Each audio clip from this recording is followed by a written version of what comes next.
Ya, halo pemirsa, apa kabar Anda hari ini? Kembali berjumpa bersama saya, Prasetyo Wibowo dalam program Market Review yang akan mengupas isu-isu penggerak ekonomi Indonesia. Live streaming kami bisa Anda saksikan juga di idxchannel.com. Dan pemirsa, langsung saja kita mulai Market Review selengkapnya.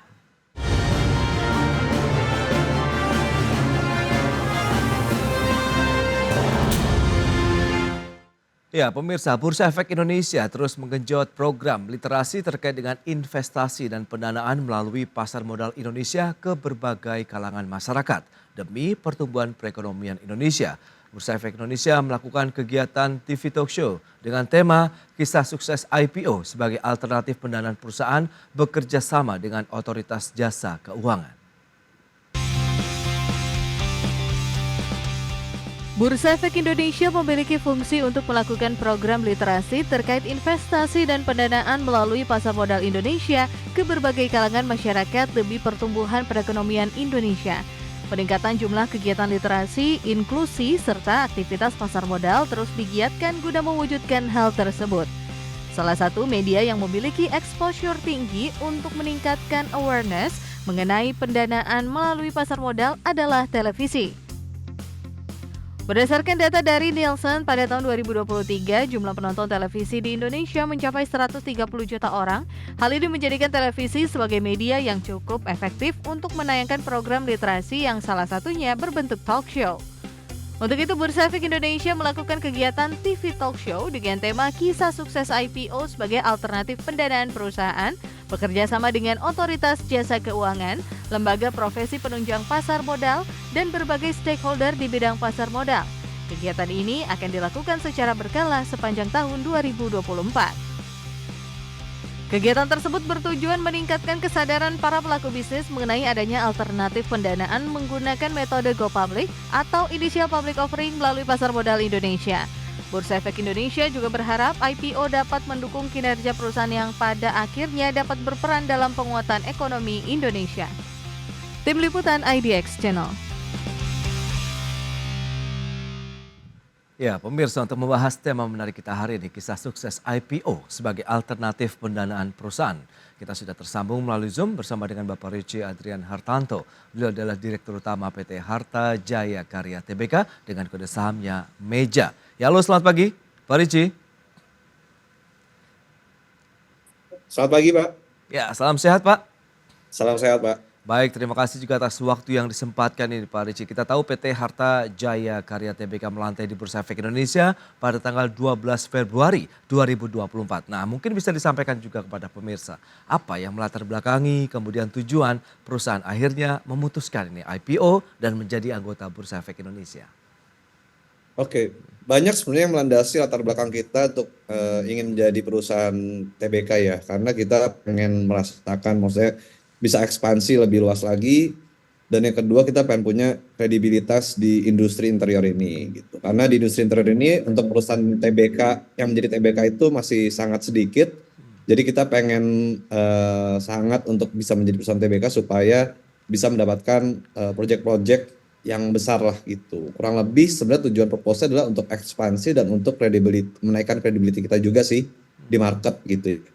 Oke, berarti ada value yang bertambah begitu ya kalau kita lihat Betul. perusahaan yang menjadi anggota Bursa Efek Indonesia ataupun dengan melakukan IPO. Nah, bicara mengenai tantangannya pada saat persiapan IPO ini seperti apa begitu? Apakah cukup ada tantangan tersendiri begitu? Kemudian bagaimana solusinya?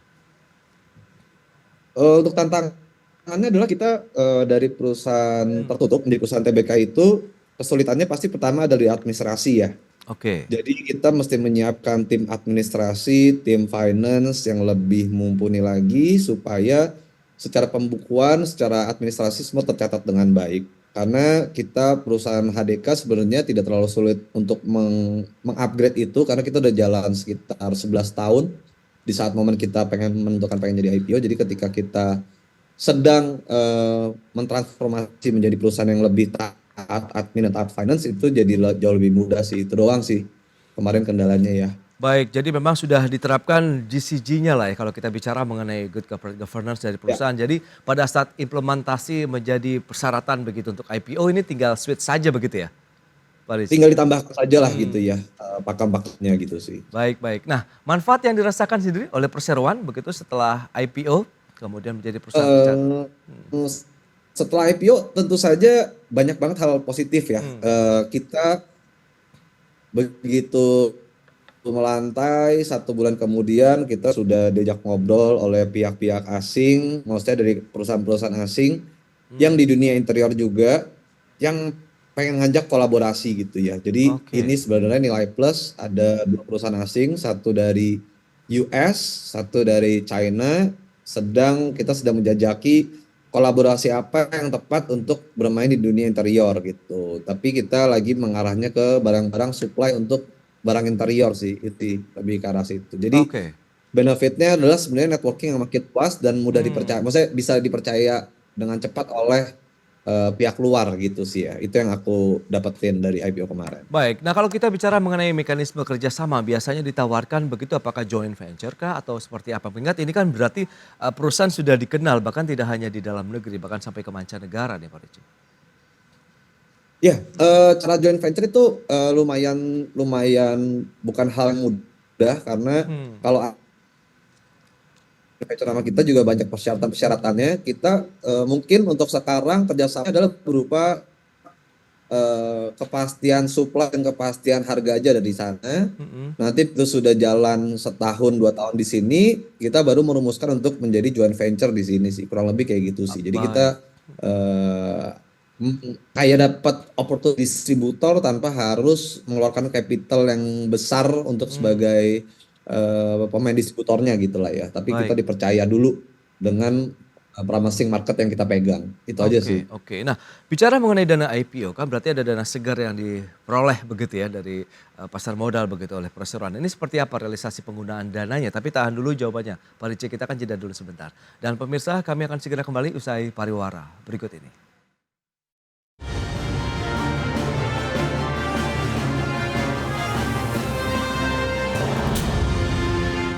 Ya, terima kasih Anda masih bergabung bersama kami dalam Market Review. Pemirsa, berikut ini kami sampaikan bagaimana pergerakan dari saham Meja begitu ya dalam sepekan terakhir.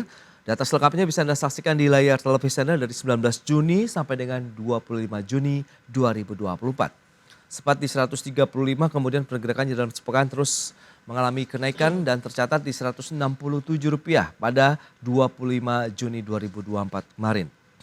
Dan selanjutnya kita lihat pergerakan saham dari PT Harta Jaya Karya Tbk dengan kode saham Meja ini year to date-nya seperti apa? Harga IPO tercatat di Rp103 per saham.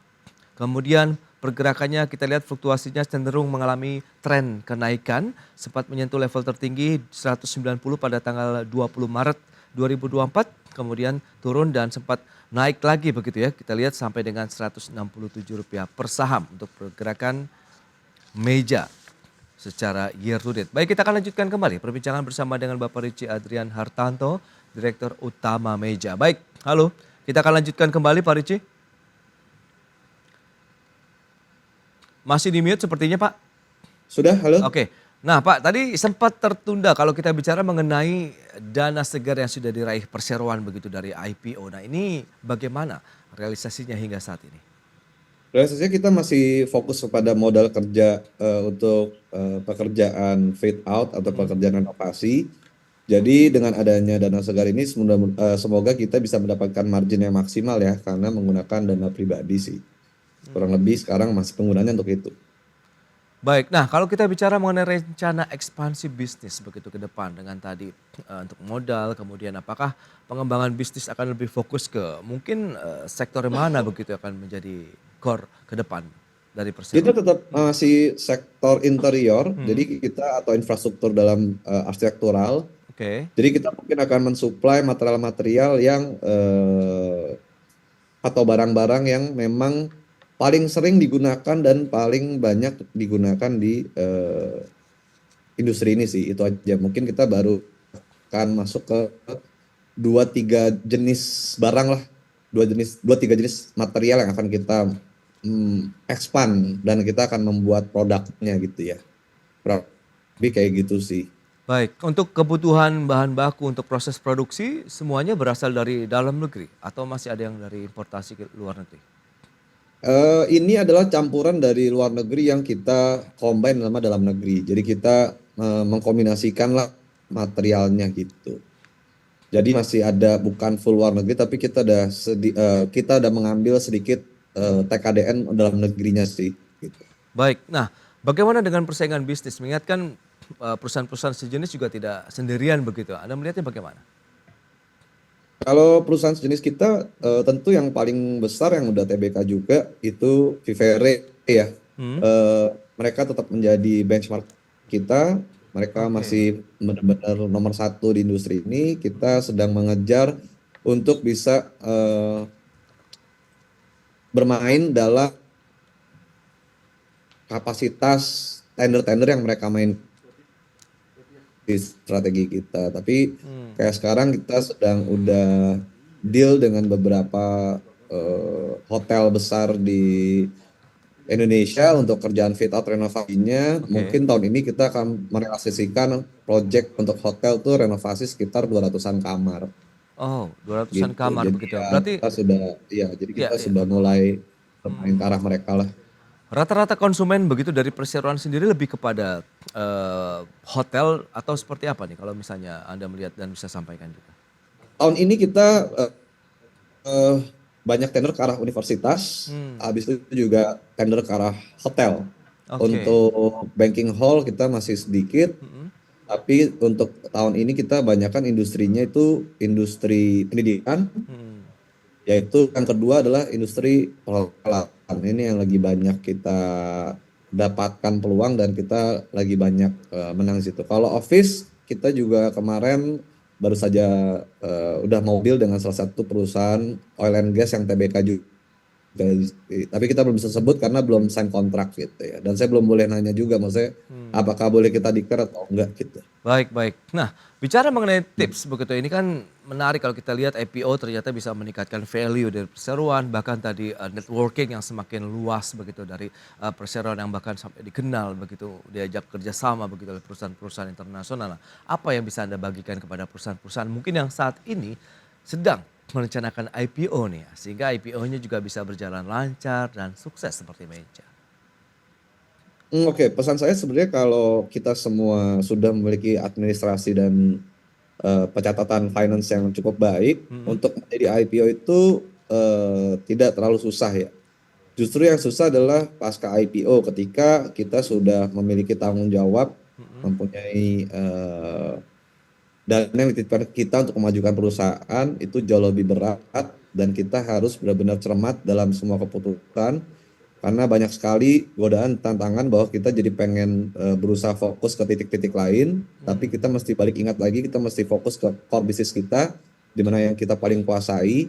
Jadi jangan sampai nanti teman-teman yang pada baru mau IPO begitu mendapatkan dengan segar malah pengen shifting ke kanan kiri takutnya nanti malah jadi mismanagement. Itu aja sih pesan aku ya. Hmm, Kalau oke. orang yang, maksudnya aku sebagai seseorang yang baru IPO gitu, pesanku cuma sampai situ aja dulu sih untuk sekarang.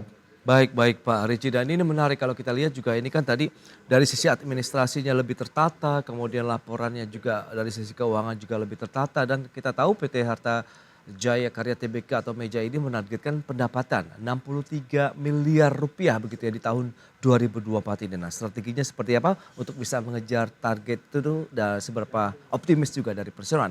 Lagi-lagi kita akan bahas nanti di segmen berikutnya Pak Ricci, kita akan jeda sebentar. Pemirsa, tetaplah bersama kami.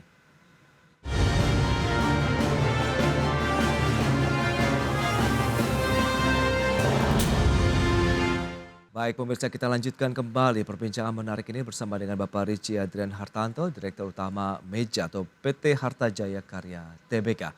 Baik Pak Ricci, kita akan lanjutkan kembali terkait dengan perseroan ini. Menargetkan pendapatan 63 miliar rupiah di tahun 2024. Seberapa optimis, kemudian strategi apa saja yang sudah disiapkan untuk bisa mencapai target tersebut. Oke, untuk target pencapaian per sekarang ini kita sudah hampir setengahnya lah ya, karena kita bersyukur kemarin itu kita baru sudah deal dengan satu proyek baru nilai 21 miliar, jadi kita sudah sudah mencapai lebih dari 50% kalau per sekarang. Terus Oke. project pitching hotel-hotel yang kita jalankan juga itu mungkin nilainya 23,5 tambah 14 tambah 23,5. Ya jadi ya maksudnya Ya. kita juga masih optimis banget bisa mencapai itu di akhir tahun ya untuk achieve. Baik, 50% lebih begitu target di pertengahan tahun 2024 sudah bisa dikejar begitu. Nah, tantangan bicara mengenai kondisi ekonomi, ada tekanan begitu, kita tahu kondisi global yang membuat ya banyak negara pun mengalami tekanan baik dari pelemahan mata uang kita rupiah, kemudian bagaimana dengan suku bunga acuan yang masih bertengger di level tinggi 6,25%. Apakah ini cukup menjadi challenge juga ini bagi perseroan, Pak Ricci?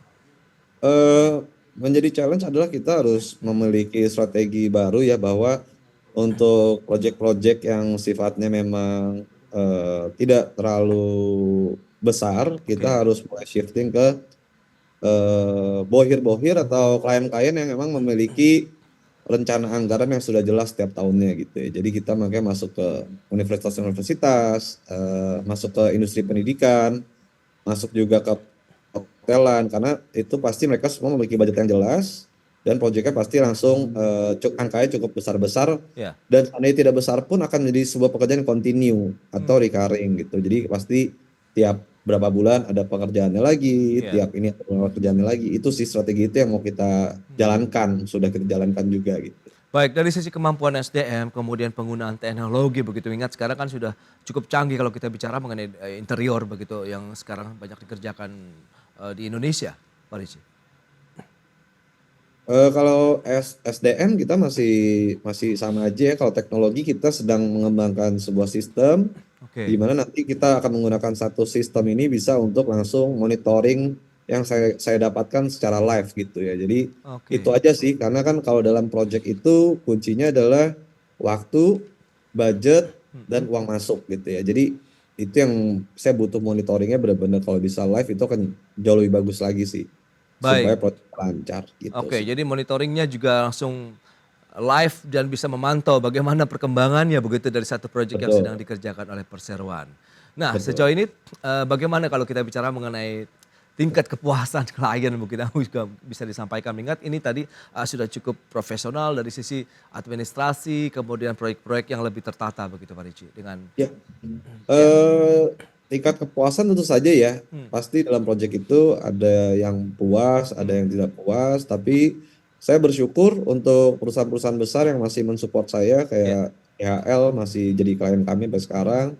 Lalu juga ada Bank Mandiri juga masih jadi klien kami sampai sekarang. Oke. Lalu ada Universitas Gunadarma juga kita lagi penjajakan dan sepertinya bakal panjang juga dengan mereka. Hmm.